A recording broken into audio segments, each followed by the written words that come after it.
Ikhwafillah rahimakumullah.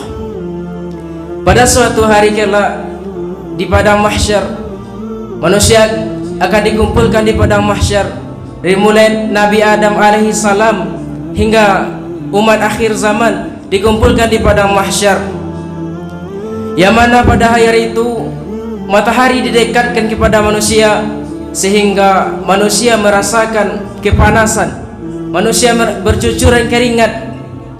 Ada yang keringatnya sampai mengelam sampai kepada lututnya, ada juga sampai kepada lehernya, bahkan a'udzubillah sampai menenggelamkannya. Kenapa? Karena perbuatan keburukan yang dilakukan selama hidup di dunia. Ikhwafillah rahimakumullah. Di pada situasi demikian, ada beberapa golongan, kata Rasulullah dalam sebuah hadis, diceritakan Rasulullah sallallahu alaihi wasallam, yaitu salah satunya adalah sabun nasya fi ibadatillah, yaitu pemuda yang tumbuh dalam menghambakan dirinya kepada Allah Subhanahu wa taala. Ikhwafillah rahimakumullah.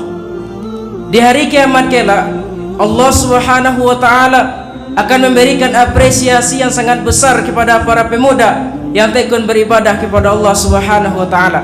Kenapa? Karena kita lihat pada umumnya banyak para pemuda yang menjauhkan diri dari hal-hal positif, menjauhkan diri dari mengabdikan diri kepada Allah Subhanahu wa taala. Bahkan banyak kita lihat pemuda yang mengikuti keinginan nafsunya sendiri. Ikhwafillah rahimakumullah. Menjadi pemuda yang tekun beribadah kepada Allah Subhanahu wa taala tentulah tidak mudah. Kita perlu tekad dan niat dan iman yang kokoh, sehingga kita menjadikan ibadah sebagai kebiasaan hingga menjadi kebutuhan. Jika seorang hamba, kata Allah Subhanahu wa taala, jika seorang hamba telah menjadikan ibadah sebagai kebutuhannya, maka Allah Subhanahu wa taala akan mencukupkan kebutuhan seorang hamba itu baik di dunia maupun di akhirat. Subhanahu firman Allah, "Wa ma min dabbatin fil ardi illa 'alallahi rizquha." Tidak ada satupun makhluk yang melatari muka bumi ini kecuali Allah yang menanggung rezekinya. Ikhwafillah rahimakumullah.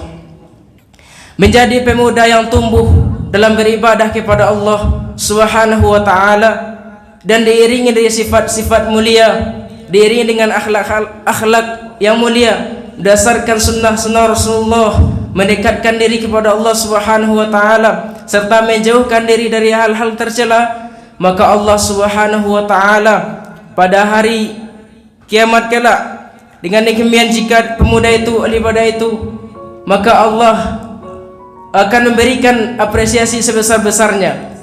Kelak pemuda itu mati, semua makhluk dikumpulkan, dari mulai Nabi Adam alaihi salam hingga umat akhir zaman dikumpulkan di padang mahsyar, yang mana tidak ada naungan kecuali naungan Allah Subhanahu wa taala. Pemuda yang beribadah menghambakan dirinya kepada Allah Subhanahu wa taala, Allah akan berikan naungan, Allah akan berikan perlindungan.